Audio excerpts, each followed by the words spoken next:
Hi everybody, it's Judy here. Welcome back to my YouTube channel, and in today's video I'm going to be answering the top 20 plus, if not more, indoor plant questions that often end up in my DMs, that I see asked on social media, asked in the questions here on my channel, my Instagram, everywhere. So I'm going to try and cover them all in one video. This video is probably going to be more beginner plant question related rather than directed at the more experienced plant people, because generally the more experienced plant people will be able to figure things out themselves. So these are the questions that I personally myself started asking when I first started out my plant collection journey, and these are questions that are rightly asked. When you start out in plant collection, you aren't expected to know everything about everything. Generally, when you start a hobby, you need to research, ask the questions, ask the right questions, and do your research about whatever that new interest is of yours. So consider this video your research. I'm gonna try and keep it easy, keep it breezy, and keep it fun. I don't know about fun, but informational. If it's informational, you get something out of this video, I'll be happy. Okay, so it's gonna be a bit more of a chatty one. Let's go. I got my cup of tea here because I've had some insane anxiety today, and a cup of tea always helps. So let's have a chat about some plants, shall we?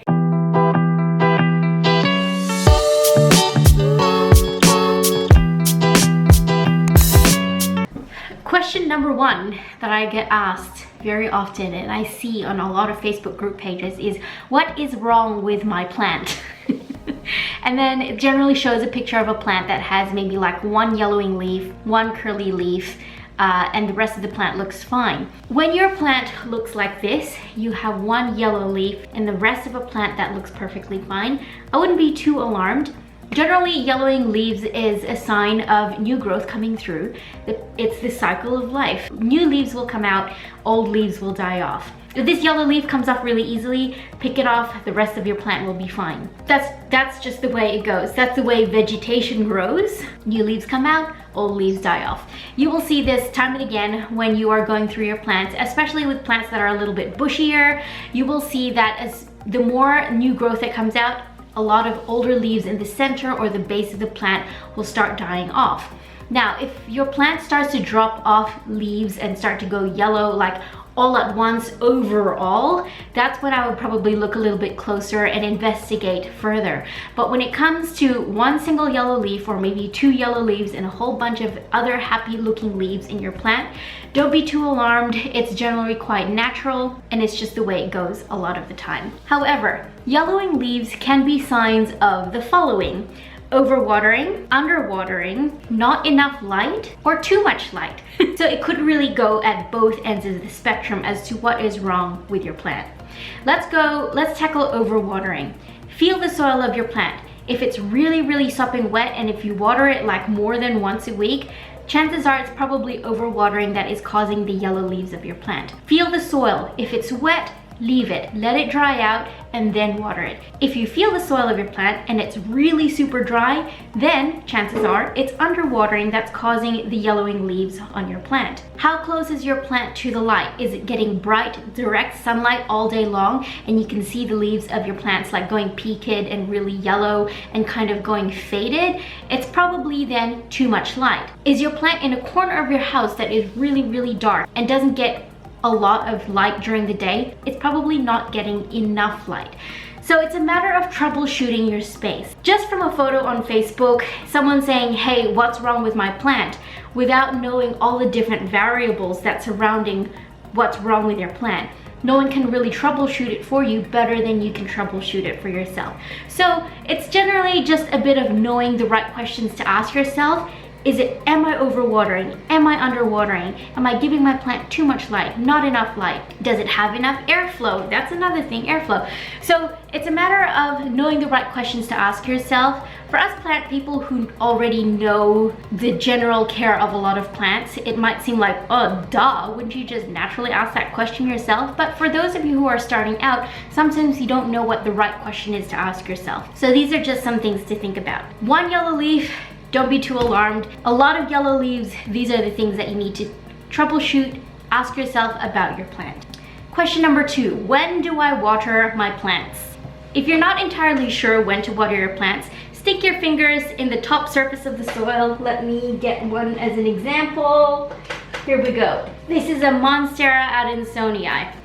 So I'm gonna take my finger and stick it in the surface of the soil. I'm gonna get in there like a fair bit deep, and maybe like an inch deep, and it's come out with some soil on my finger. That means the soil is still quite damp. You will feel it as well, that it's quite damp. If your soil is damp, I would hold off watering it until the soil is dry. I'm going to show you an example now of plant that soil is really dry, and that is this red arrow syngonium. So I'm going to stick my finger in the soil there, and as you can see, there is not much soil that has stuck to the tip of my finger, and that tells me that this needs watering. Not only that, there is a little yellow leaf here, and that's probably just a leaf dying off because I do need to water this plant. I've left it a little bit too long as well from watering, and that is another thing pertaining to the first question, what's wrong with my plant? Well, I know with this one, it's underwatering. So that's when you should water your plants. There are some plants that like to be watered more often than others. Calathea and Alocasia, for example, they like their soil to stay a little bit moist. Ferns as well, a little bit moist, but not like completely dried out, but not sopping wet either.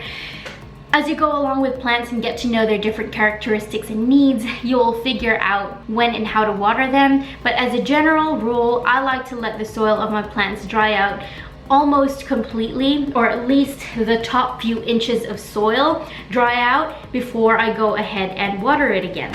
When do you water your plants can be quite a confusing question sometimes, because sometimes you don't really know the answer to it until you've actually owned the plant for quite some time and actually experienced that whole watering process, the rinse, dry, repeat process. It's also understanding the kind of plant you have. Ficuses, pothos, philodendron, they like their soil to dry out, whereas Calathea, Alocasia, ferns, these other plants that I've just mentioned, they like their soil to stay quite moist. So it's a matter of understanding what kind of plant you have, what kind of soil it's in, because some soil retain moisture a lot longer than other soils will. A more dense, more fine soil mix will retain water a lot longer, and sometimes a finer soil will also lead to improper or inefficient watering for the plant itself because the water doesn't get in through all the nooks and crannies, whereas a more chunky, more airy soil mix will allow for more even, more thorough watering for the plant all around, but it does dry out quicker because it's a lot more airy and loose and chunky. So it's just understanding as well those different variables that come into play when it comes to watering your plants. But when I first started out, as a general rule, figuring out when I needed to water my plants was the good old stick your finger in the soil trick. Another thing that I used to do was use a water meter, a moisture meter. It's this meter that you stick in the soil and it tells you whether it's moist or dry and whether it needs a water. Starting out in plant collection, and if you're a serial overwaterer, having a moisture meter is generally a really good idea, because I used to do that. And then I bought like a whole bunch of plants, and then my attention was spread really thin, and then I started becoming a serial underwaterer. So yeah, to take the guesswork out of everything, a moisture meter is a really good investment when it comes to knowing when you need to water your plants. Another question pertaining to watering is, how do I water my plants? I've got a whole entire video going in depth about plant watering in this video up here and linked in the description box down below if you want to go check that out. But as a basic recap, how to water your plants, I feel, is the proper way, and this, you can feel free to disagree with me. It all depends on your lifestyle and what your watering habits are. But for me personally, I find a really thorough, efficient, and good way to water my plants is in the shower. I pop them in the shower when the soil is dry, give them a really thorough drench through, give them a feed, and then that's it. That's my watering process. The reason why I water my plants in the shower is because, number one, it's very thorough. I can take the shower. I have a detachable shower head, which I'm very fortunate to have, but I have a detachable shower head. I'm able to wash all the leaves down of dust, of any potential pests that might be on there. I wash all the leaves down, wash the stems, and give the soil a very, very thorough drench through. And then I give it a really good spray down of neem oil, which is a preventative pest management measure on my part. and just let it drain in the shower. So I find showering my plants is a really good and efficient, easy way for me to be able to manage all of the above, hit like 10 birds with one stone. Not that, again, I don't recommend hitting birds with stones, but you get the saying, all right? It's a saying. It's a saying, all right? For you, you might be able to take your plants to the kitchen sink and give them a really thorough watering that way with a detachable like water head thing. Some other ways that people can water plants is bottom watering. So what that happens is, for example, you have a vessel of water that you fill like that much with water and you sit your pot in it. What the plant will do is it will just soak up just the water it needs, and then that's it. It won't soak up anymore. This will prevent gnats from forming in the surface of your soil. Fungus gnats are little insects that like to lay their eggs in moist soil, and they can multiply like really super fast. So that's why some people like to adopt the method of bottom watering their plants. I, for one, don't really have a huge issue with fungus gnats in my place anymore, even though I water my plants in the shower. And I believe this is because I actually let the soil of my plants dry out completely. Letting the soil of your plants dry out completely actually kills the life cycle of any fungus gnats that might be in there. Eggs/larvae cannot survive in dry soil, so it just cuts the life cycle, and then next time I water, the eggs, the larvae are dead, and it just kind of like cuts them, nips the gnats at the egg, not at the bud, at the egg. So that's why some people like to adopt the method of bottom watering. I, however, 100,000% recommend showering your plants as a really good method of watering. But again, it's for you to figure out what works for you, what works for your lifestyle, what works for your space. Not everybody has this space to be able to do that. So just work out what's best for you, what's best for your plants, and go from there. Like I said, it's all a learning journey. It's all a learning process that we form as individuals, uniquely to us and uniquely to our plants. There isn't really a general rule across the board that will work for absolutely everyone. So take all this advice with a grain of salt and figure out what works for you and what works for your plants. So long answer, very short. As a general rule, how to water your plants is just make sure that you thoroughly water your plants all the way around. Just make sure that the root ball, the pot of soil, is completely soaked through. Turn it around, make sure that you get in all the nooks and crannies, and just sometimes you see air bubbles come up. That means that it's soaking all the way through in the pot of soil, and that's generally the way to water your plants. A little cup of water here and there isn't really a proper way of watering. I like to really encourage the dry and drench method. Next question is, when do I replant or repot or transplant? These are all different words to describe the same thing. When do I repot my plants? So as a general rule, when you get a plant, check the roots of that plant. See what it's like. Some plants will be sitting in grow houses for a while and they're maturing in the grow houses for a while. So some plants that you might get will be really super root bound, and that's a good thing. That means your plant is established and growing and healthy. But if you pull your plant out of the pot, let's find something, maybe we can find something. This Brazil philodendron has made quite a few appearances in some of my videos. So if you pull your plant out of the pot, I don't really want to disturb this, to be honest. This won't be root bound, I already know it. You don't see any roots coming out at the bottom. And when plants come in pots like this, generally these were grown from cuttings or plant plugs, and this will not be root bound. There is no way. This plant is not established at all. So as a general rule, I do not replant or repot my plants unless they are actually established or root bound within the pot. Leave it alone, don't disturb it. Plants like to acclimate to this space, especially if you've just brought it home and you think, okay, so I need to repot this plant straight away. You really don't have to. Let your plants calm down first, let them acclimate to your space, and then within a growing season or two, this will be more established and root bound and more firm in its foundation that this is their home. Then you can repot it. What's another example? I think this is another example.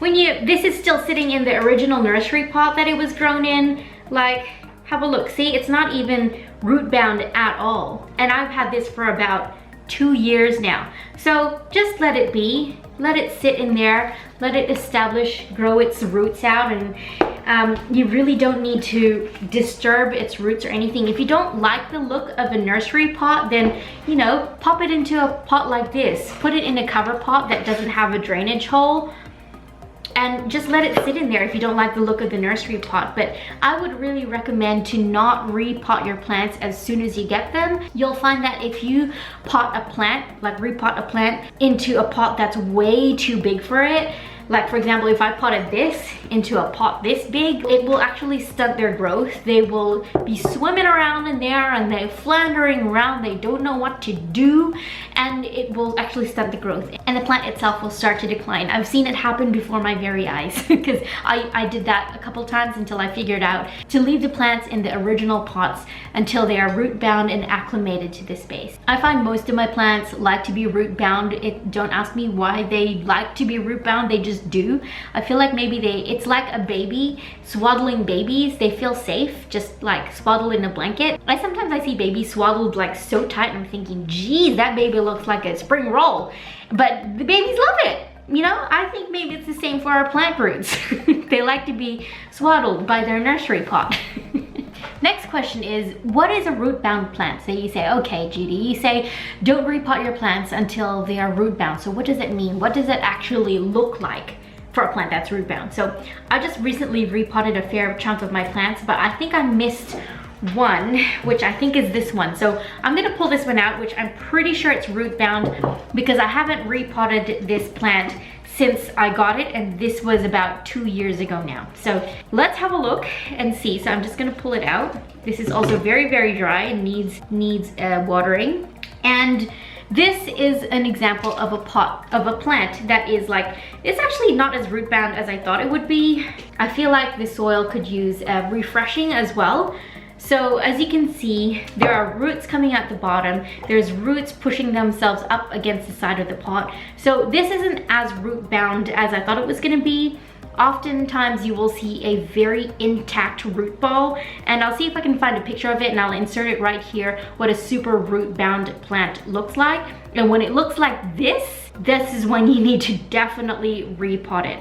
Even like this, you could probably even leave this for another 6 months or so, but I feel like the growth of this particular plant is kind of stunted. I think it needs some better soil, so I am gonna repot this anyway.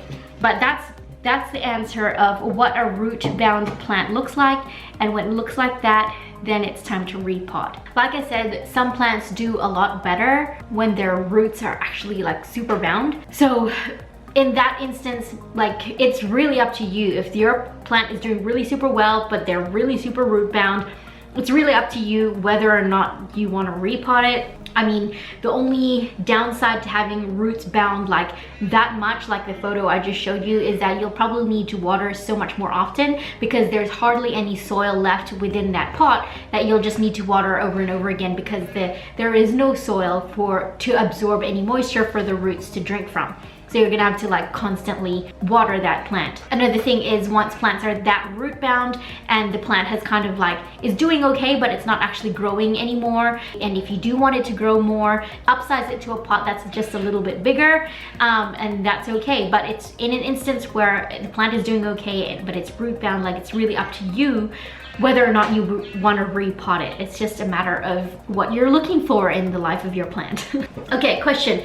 What is low light? Like, what the heck do you mean by low light? What is low light? Okay, so let me calm down for a second. Low light is essentially a room where it might have a window, a small window, and light comes through there. That is low light. Essentially, it is very, very filtered light that comes in at some point throughout the day. This is low light. Most plants will not be okay in very, very low light conditions. Some plants will live, they will exist within a low light space, but they won't exactly thrive. They won't be growing any brand new leaves because there isn't a lot of light for their leaves to photosynthesize to be able to throw out brand new leaves. So The lower the light, probably the slower your plant is going to grow. There are some plants that do okay in low light conditions. Some of these plants include Sansevieria or snake plant, mother-in-law's tongue. These are all names for one type of variety of plant. Or ZZ plants. Those plants are actually okay in lower light conditions, and they just kind of exist in that condition. Some other plants that are okay but not thrive in these conditions are MONSTERA or Syngoniums, even some philodendrons and pothos. So these are types of plants that are okay, but they won't exactly thrive for you. One way you could determine whether or not an area or a space is low light, you could use like the shadow method. If you put your hand up against a wall and there is just like barely a shadow there, generally that will be a low light condition room. So if you're told that a plant will be okay in low light, just understand that there are some plants like fern. These plants will be okay in low light, like our low light inside the home, but where they come from natively, like they grow well in shady areas, but even shade outside is a lot brighter than our bright light is inside the home. So it's just understanding what the light conditions are within the home as opposed to what these plants are expecting, what they're needing from their natural growing habitat.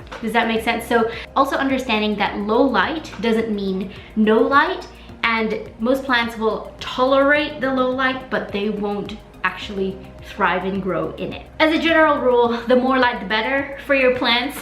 I have a lot of bright indirect light come in through my home all day long. I have a window here, window there, a window there. So I have a lot of bright indirect light coming in through my home at all times of the day, which is why my plants are actually doing really, really well. So I kind of hope that helps. It's really hard to measure what kind of light the light is, especially for everyone's different spaces will be unique to them. Like, so I can't really diagnose for you what your space is going to be like. So it's just a matter of seeing what works within your space for the plants that you bring in. It's a bit of trial and error at the beginning, but eventually over time you learn to know what does well within your space, what works for you, etc., etc., etc. All right, so you asked me, what is medium light? This is the next question. What is medium light? What is bright direct light? What is indirect light? It's kind of hard to know exactly what this light means. So let's put it this way. Medium light is generally around 4 to 5 to 6 hours of filtered or dappled light throughout the day. So most plants that you might have or will get in the future, most plants that I have here in my space will absolutely love medium light that lasts for 4 to 6 to 8 hours throughout the day. This is a good amount of light for most plants generally. Just make sure it's dappled. So bright direct sunlight is generally not okay for most plants in general, not unless they're actually slowly acclimated to get used to that bright direct sunlight. I don't recommend bright direct sunlight, especially if it's afternoon sun for most plants, because it will actually burn the plants. It will give them too much light. It'll actually bleach out the plants, like actually take all the color out of them, which is when plant leaves turn yellow or actually look a bit more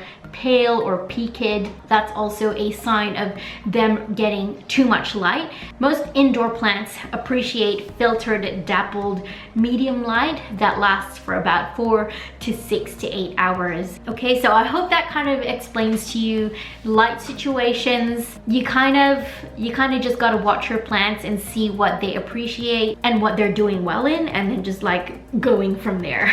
As a general rule, like, move your plants around, see where they're happiest. Don't move them around too much because you'll confuse them. They won't know what to believe in. Once your plants find a happy place, then leave them there. Don't move them. Let them be. Let them live their best life in that light. Next question is, why are my leaves drooping? And of course, being the underwaterer that I am, of course I have a plant that has droopy leaves. However, it could be a couple of different things that are going on here with droopy leaves. So let me just explain the first one, which is pretty self-explanatory. That's the word. That's pretty self-explanatory, is the fact that your plant is thirsty. Peace lilies, Homolamina, Calathea, Maranta prayer plants are plants that are really dramatic, and they will tell you when they're thirsty, when they need a water, and the leaves will droop like this. This looks so dramatic, but I swear if I water this now, in a few hours it's gonna perk right back up. But this one is so dramatic. This is what my Homolamina does. So as a general rule, droopy leaves means thirsty plant. There is another thing to consider though. It might be your leaves are drooping is because you have overwatered your plant. So if you have watered your plant and the soil is really wet but the leaves are droopy, check to see at the bottom of the pot, just check to see that you haven't actually left any water sitting at the bottom of the pot, because that is essentially drowning your plant. It's gonna cause root rot, which means the roots of your plant are gonna go really mushy. They'll start to disintegrate and die off, and that could also lead to droopy leaves on your plant as well. So feel the soil. If it's dry, your plant's thirsty. If it's really wet, and chances are it probably has a puddle of water at the bottom of the pot too, you have overwatered your plant. So you tip that water out, let the pot of soil dry out completely again before you even think about watering it. Oftentimes, well, sometimes hopefully your plant will perk up again for you. But if it has been sitting in that water for quite some time, or you've just tried to keep watering it and keep watering it hoping that the leaves will perk up, chances are you probably drowned it and it's probably started to develop root rot and it's too far gone. It's actually harder to bring a plant back from overwatering than it is from underwatering. So just make sure that you're keeping an eye on that. I feel like the most common way of people killing plants is overwatering, because you want to care for it. You want to be a good plant parent. And so what do? We water it, right? But little do we know that too much water is actually too much love. You don't actually need to water plants as often as you think you do. So there's that. Another reason why your plant leaves might be drooping is maybe they're getting too much light. Sometimes leaves receive too much light, which means they get really, really hot, makes the leaves limp, and they start to droop. So move your plant away from the window or away from the light source. Maybe it's getting too much light that is too warm for it. Move it away to a space that gets medium light. It'll probably perk back up and be quite happy again without too much light beating down on it and just like oppressing its leaves. Another question is, why are there brown spots on my leaves? The fact of the matter is, the actual truth, the reality of owning plants is that you're never gonna get a perfect plant. If you want a pristine plant, one with no brown spots, no crispy edges, no dying stems or leaves, then get a fake plant. Those things won't happen to you. Not that I'm advocating for fake plants, no. What I'm saying is that you are going to come across crispy leaves, brown spots on your leaves. These things happen. It's a reality of owning plants. You're never going to get a perfect plant. There's no such thing. You know, plants can't groom themselves. They can't shave their legs or go to the gym or put makeup on or cut their hair, go to the hairdressers or anything. That they are relying on us to make them look good. So if you have a plant, I mean, like far away, for example, that looks great. But I mean, close up, reality is this has brown edges, it has some yellowing leaves, and it's just kind of ticking along and living its life and being a calathea. Now, if you aren't happy with the way that looks, go on it with your scissors, cut those brown tips off, which I actually do with a lot of my plants. I go through sometimes and cut brown tips off, and I don't like the look of it. And it's up to us to groom our plants and to keep them looking pretty and happy. If you wonder why your plants don't look like the ones that you see on Instagram, the truth is the people who post those pictures on Instagram probably go through with a pair of scissors and cut off all the brown leaves and the brown tips and reshape their leaves, and that's the reality of it. And so yeah, don't feel too bad about yourself if your plants have brown tips or crispy edges or brown spots and things like that. Don't be too alarmed. It's just the reality of owning plants. There's no perfect plant, it just doesn't exist. So like this, I often go through a lot of my plants and pick out the dead bits like this from the center, just like pick out the brown stems, give them a bit of a groom, a tidy up, a spruce up, a facelift. Now, if you're concerned about the brown spots being something more than just imperfect leaves, it could be something like lack of humidity. Brown edges on these leaves is generally a sign of lack of humidity. It's not getting watered consistently enough, or it could be a fungus or bacterial infection. Now, if that's the case, I would go through with scissors for sure and cut off all those bits that look like an infection and give it a really, really good spray down with eco oil or neem oil, just to nip that bacterial infection in the bud, and put it in a spot that gets a lot of medium bright indirect light and a good amount of airflow as well. Fungal or bacterial infections can happen when your leaves stay too wet for too long and there's not any airflow in there, and then it starts to develop those fungal or bacterial infections. Sometimes it's generally time to say bye-bye to that plant when it is a fungal or bacterial infection, because those are really, really hard to get rid of, and you would much rather throw the plant away than have that infection spread to the rest of your plants. Often I would recommend just getting rid of the plant altogether rather than trying to save it, because it's just not worth it. You know, it's not worth the stress of you trying to save that plant, and it's not worth the stress of possibly that infection spreading to your other plants. Just save the other plants. It's okay to throw a plant away, you know, it's not that big of a deal. People throw old bunches of flowers away. How is it really any different from throwing a plant away? And you get a lot more joy and life out of a plant than you do from a bunch of flowers, I feel. Said like a true foliage person, not a flower person. Next question is, why do my plants look so sad? And this is a really good question, because I'm sure a lot of people are asking the same question. Let me see if I can find a plant that looks sad, because I know for 1000% sure that I do have a sad looking plant around here somewhere. So let me see if I can find one. Here's a sad plant. This is a heartleaf philodendron, and it is in the process of kind of bouncing back. As you can see, the leaves are quite small. These leaves have, this one just fell off. This one's just fallen off also. I just have it in a spot where it's currently getting too much light, because as you can see, those leaves are getting a bit pale and peaked, and I'm currently pulling a lot of leaves off. This plant didn't used to be this sad. It used to be doing quite well, but I think what's happened to this plant is that I tried to pin the nodes down and I just handled it like way too much, and it disturbed the roots as I was trying to pin things down, and I cut it way back, and I probably cut it too way back, and now it's just not doing so great. As you can see, its new leaves are really, really small and blah, and it's just not doing really well. So if your plant isn't doing well, first thing you'd probably want to try to do is move it. It's obviously not doing well in the spot that you've got it situated. Moving it to another spot where you feel like it might do better, do that. It could be overwatering, it could be underwatering, it could be too much light or not enough light. It's just a matter of, again, troubleshooting what is happening in that particular situation in the life of your plant. As a general rule, if it's not doing well, move it. Just find a spot where it actually does better. And yeah, with this plant, I've almost given up with it. This is one of the very first plants that I ever got. My friends gave it to me as a housewarming present, and it was doing really, really well once upon a time, but now it's not doing so great.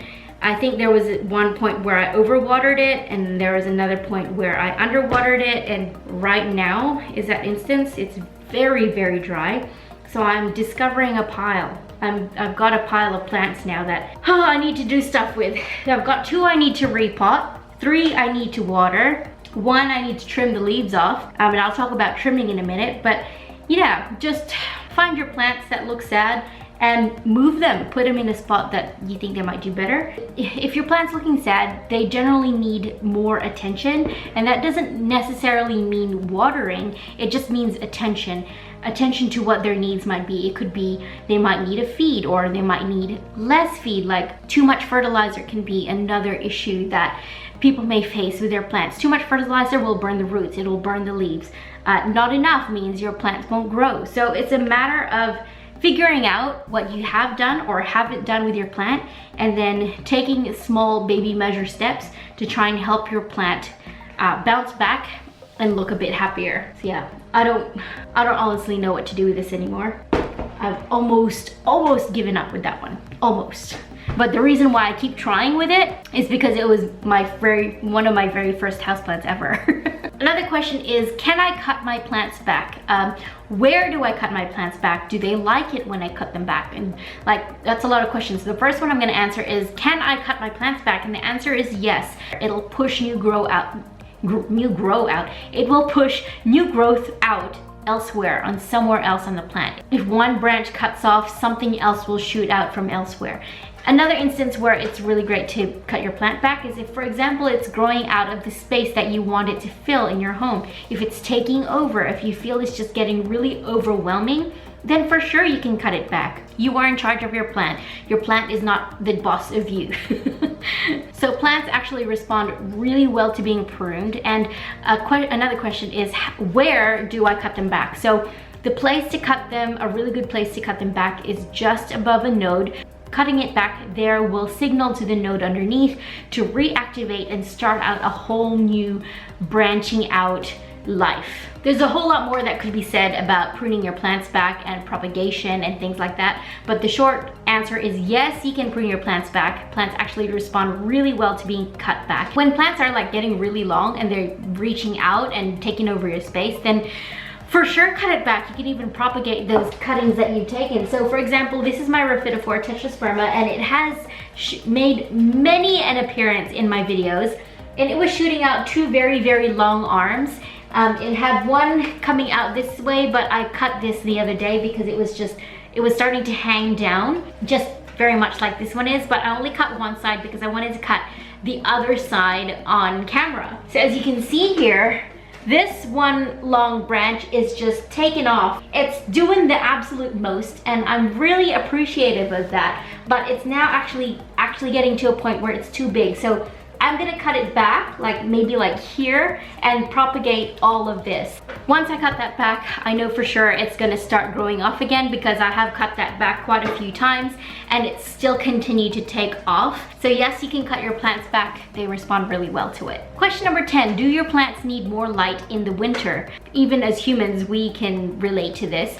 The sun is generally hid behind the clouds in the winter more often than not, and even I personally, I don't know about you guys, but I personally respond really negatively in the winter. I'm depressed and I'm sad, more so than usual, and I think it's the same for our plants.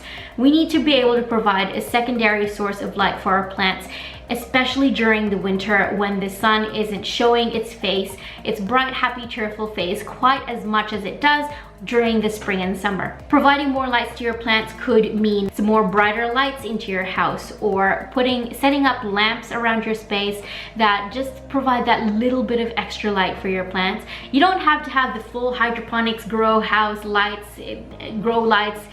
set up or anything, just to be able to provide that little bit of extra light, whether it's a lamp or a brighter light bulb, or even like a couple grow lights for your plants. I'm sure they will appreciate the effort that you're putting in to be able to give them that little bit of extra light during the winter.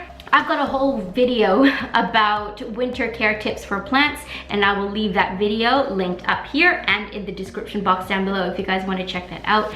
But as it is here in Australia where I am, we are coming into spring. So that video is probably more relevant to people watching from around the world where you are going into winter, whereas we are now in the midst of spring and coming into summer. But yes, as a general rule, plants need more light in the winter time, just as we as humans need more spring and summer in our lives than winter time.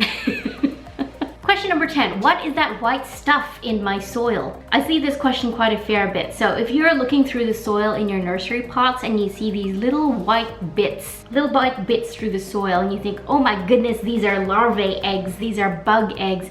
Actually, it's called perlite. So perlite is a medium that growers mix in with their soil to help with the aeration, the drainage, and the overall fluffiness throughout this soil. This is an ingredient that you will see a lot of people mix into their own soil mixes to be able to help with the things that I've just mentioned. And yeah, don't be too alarmed. Those white things are perlite. You could also see different white things in your soil, which are different mediums. Some people use pumice, some people use little white stones, pebbles, things mixed through the soil. These are just additives that help with drainage and help with aeration through the soil, which is quite healthy and beneficial for your plants. However, if you see white stuff growing on the surface of your soil and it doesn't look like these little white bits, pebbles, or like things that you see in the soil, it's probably mold. So mold will sometimes grow or form on the surface of your soil if it's sitting too wet and it's not getting enough airflow. It's generally not like too detrimental for your plant, but it is an indication of low airflow. So if you don't like the look of it, you could scrape the top surface of your soil off and top dress it with some fresh soil. Just make sure that when you water your plants, you're putting it in a space that has enough airflow for the plant to be able to dry out in good enough time and not sitting too wet for too long, because that's when mold will start forming on the surface of your soil. Question number 12, why are there mushrooms growing in my soil? So I've seen this question a fair bit as well. And sometimes mushrooms grow in our soil because there is bacteria in the soil. So our soil has growing, moving bacteria, both good and bacteria organisms growing in that soil. Sometimes mushrooms are some of them. Mushrooms are fungus, and sometimes they will pop up in the form of a toadstool. This is just an indication that your soil has organic matter or compost mixed in through it, and it's generally not very harmful for your plants. If you don't like the look of them, you could always cut them off. They don't generally last too long anyway. They generally pop up and then shrivel up and die in a space of 1 or 2 days.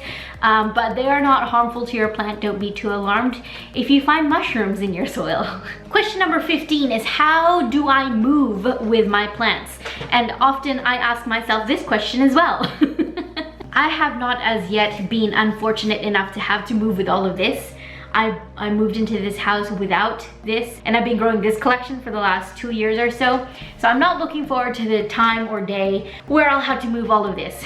I personally, if I ever had to move, I would probably look into downsizing my collection and selling off or giving away the plants that I don't personally have an emotional connection to. Maybe take cuttings of a few things so that I still have a bit of the original plant for myself, and then just sell on the rest. However, if you're not one of those people who, if you are actually attached to all your plants and you don't want to sell any of them, my advice for moving with plants is to put them into like big moving crates or big boxes. Pack them in there so that they're not like jostling or moving around. I don't know what your moving situation will be like, but if you're moving your plants, try and move them on a day where it's not too hot or the sun isn't too bright, or move them early in the morning or late at night when the sun isn't beating down on you and your vehicle as you're moving your plants.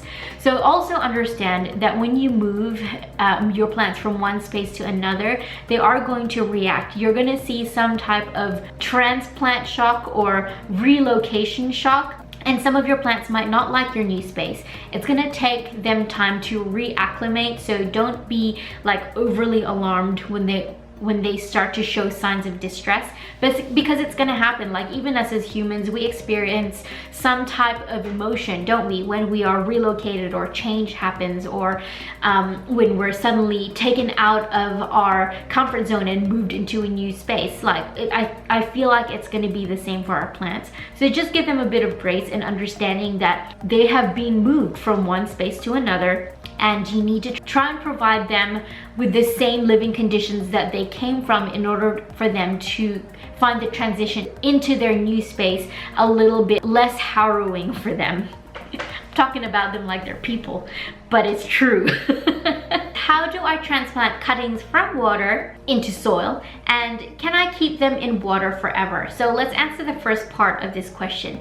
Yes, you can transplant cuttings from water into soil when the root system is quite decent on your cuttings and they're about 1 inch to 2 inches long. It's very easy. Take them from the water, pop them into some soil, and keep that soil consistently moist for about 1 to 2 weeks as they transition from water to growing into soil. You want them to be able to still drink up that moisture in the soil until they can establish themselves within the pot of soil. The second part of that question is yes, you can keep your cuttings in water. Sometimes people like the look of that, and that's called a hydro growing method. I think I don't personally grow plants in water because I like them to grow in pots of soil. And yes, you can keep them in that water, but you're gonna want to be able to provide them some plant food. There is hydro plant food out there available. I don't know a whole lot about it because, like I said, I grow my plants in soil, not water.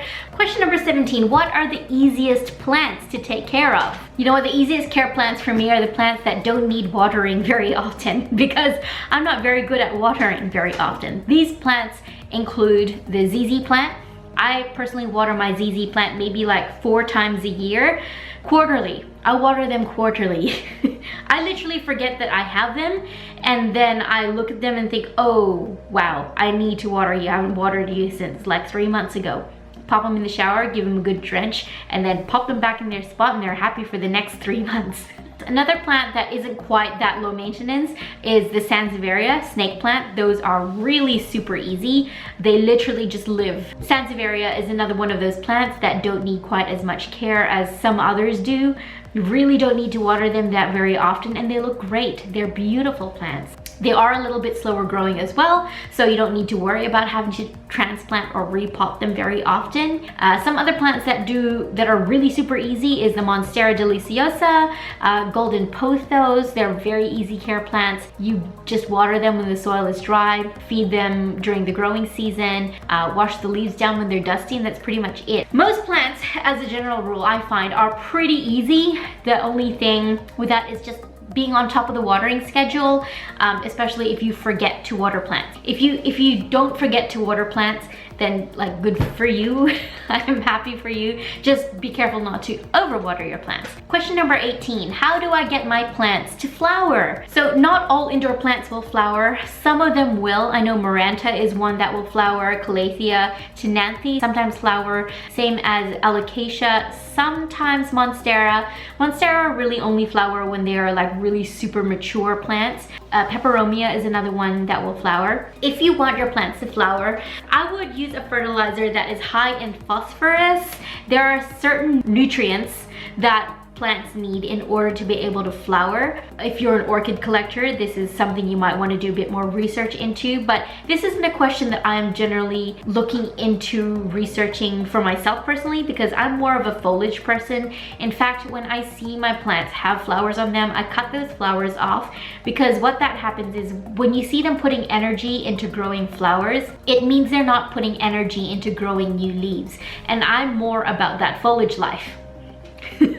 See what I did there? I'm definitely more about that foliage life. While I appreciate the beauty and the nature of flowers, I'm more about foliage, so I cut those flowers off in order to be able to provide more energy for the plant to grow leaves than flowers. But yeah, if you want your plants to flower, especially if you are someone who grows orchids or other flowering plants, then definitely use a fertilizer that contains higher levels of phosphorus. I also know that Yates makes a fertilizer that is more formulated towards plants that flower. Just go to your local Bunnings or places that sell plant food, and look at the ones that say for flowering plants, for indoor plants, for ferns, for orchids, for violets. There's all different types of fertilizer out there. Just look at the ingredients in them and they will tell you exactly what higher levels of nutrition are in that fertilizer in order to encourage flowers on your plant. Question number 19 is, what soil mix should I use? Okay, so when I first started my plant collection journey, I didn't even mix my soil. I just used potting mix straight out of the bag. And then I discovered the Osmocote indoor plant soil mix, which I also used straight out of the bag. It was fine. It was one of those soil mixes that is formulated for people to be able to use straight out of the bag without having to mix anything into it. And that was fine. I used that for a long time. And then just recently I started mixing my own soil mix, also of which I have made a dedicated video about, which you can watch here. I'll leave it in a card here and in the description box down below, where I've mixed all sorts of different mediums to the soil to help with drainage, aeration, slow release, fertilization. If you buy a bag of ready mixed potting mix formulated for indoor plants from Bunnings or wherever you get your soil from, generally these already come with slow release fertilizer, and those other additives that I've already spoken about, like in previous soil mixing videos. When you do mix your soil, however, there are a few things that you want to consider is the needs of your plant. Does your plant like to dry out completely, or does it like its soil to stay quite moist? So for example, calatheas, alocasias, ferns like their soil to stay quite moist, whereas ficuses, pothos, philodendron like their soil to dry out. So for example, for the wet, I'll call them wet plants and dry plants, for lack of better description. Words are evading me today. I would use, for example, this Osmocote Indoor Plant Soil Mix straight out of the bag. I would use it for the wet plants. For the dry plants, I would probably add these more chunky mediums to the soil to help with aeration and drainage. Drainage means the water will drain right through the soil, wet everything of course, but it won't stay really super duper wet for too long. That's what I call the dry plants. It's understanding what your plant's needs are, as well as your own watering habits. Like, are you an overwaterer? Are you an underwaterer? If you like to water a lot, then go ahead and use a soil mix that doesn't stay super wet for so long. But you are an underwaterer, then use a soil mix that doesn't have a whole lot of chunkiness to it, so that it stays moist for longer for you, because you know what your watering habits are. You're really super busy. You don't have access to like a bathroom. Like for example, if you're in a shared house, you don't have access to the bathroom all the time. These are things that you need to consider for yourself before deciding on what kind of soil you want to plant your plants in. The next question is, how do I manage pests? First of all, don't buy a plant that has visible signs of pests on it. Check it over before you buy it and bring it into your home. Second is, when you do bring it home, still quarantine it away from your other plants, because while it might not show any signs of pests, you don't know what's in it. You've only just met this plant. You kind of need to like get to know it for a bit before you start dating it. So put it in a quarantine space. Keep an eye on it. Spray it down with neem oil like weekly, just for that little bit of pest management. And then when you integrate it in with your other plants, have a regular check over on your leaves. I always go through my leaves, check the undersides of them, make sure that there isn't any spider mites presenting themselves, make sure that there's no thrips or scale or mealybugs. My general management is, like I mentioned before, when I pop them in the shower, I make sure that I wash all the leaves down, wash all the undersides of the leaves. This washes off pests, dust, and just anything that might be there. Then I spray everything over with neem oil, and this is the process that I do. I find prevention is so much easier than cure, and this is why I spray my plants down regularly with eco oil / neem oil whenever I water them.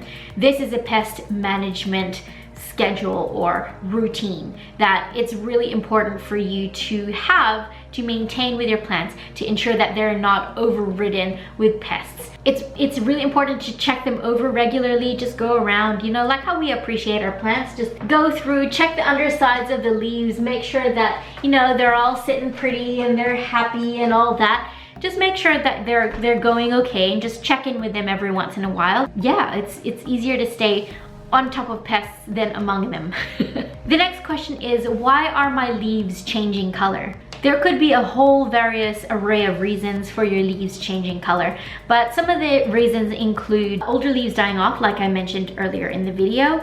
Another could be that leaves are either brand new or maturing. So some plants, as the leaves unfurl, they're more of a paler green. Then, as the leaves mature, they turn more into a deeper shade of green. Sometimes cuttings are not taking to the soil. So if you are someone who takes cuttings, pots them straight into a pot of soil, and then the color of those leaves change, maybe the nodes have died off, they haven't activated, they haven't sprouted roots, hence which causes the leaf from that cutting to maybe go yellow or die off. That's another reason. Maybe the leaves on your plant are yellowing like all at once, and that could be overwatering, underwatering, pests, or too much light or not enough light. So again, it's a matter of seeing what kind of situation your plant is in and troubleshooting from there. I can't really give you a definitive answer as to what is wrong with your plant, because there are just so many variables as to what is causing these symptoms on your plant. So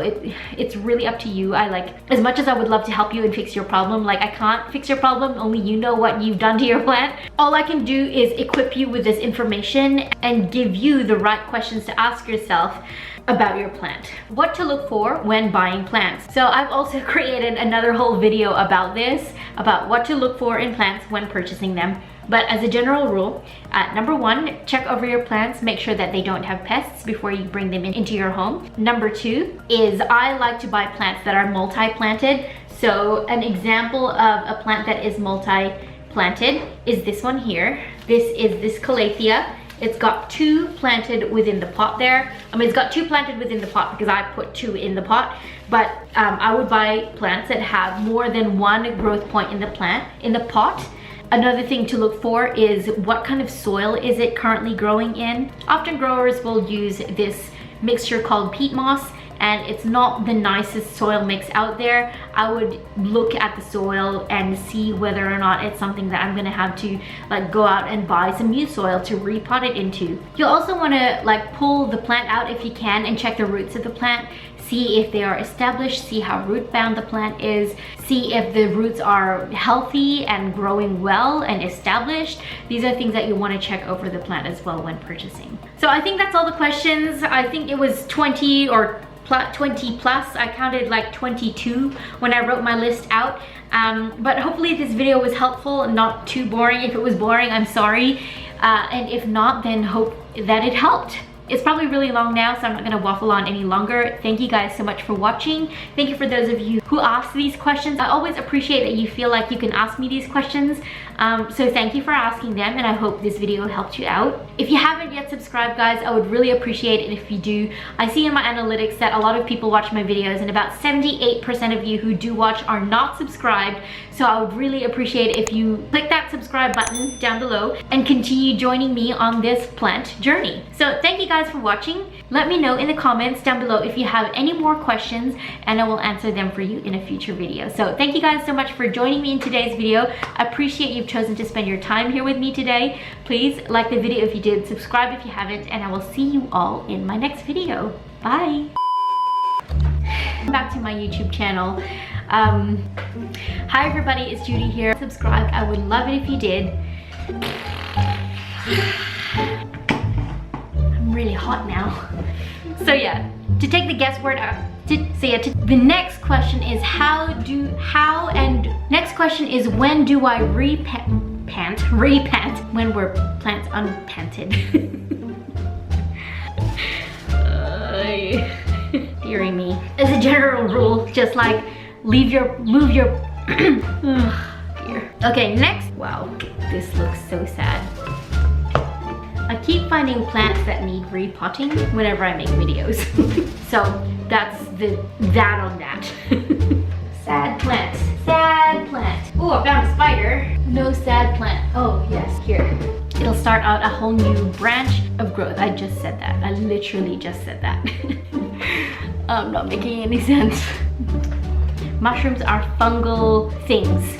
Mushrooms are fungus, but yeah, if you do grow your plants in water, you're gonna be able, you want to give them hydro water, like, what am I saying? You want to be able to give them plant food for water, not soil. Does it make sense? I hope so. They grow, they don't need watering as often, and they look pretty, they look great. This video is terrible. This is a really bad video. Wow. I would recommend wow, the bloopers in this video are gonna be big.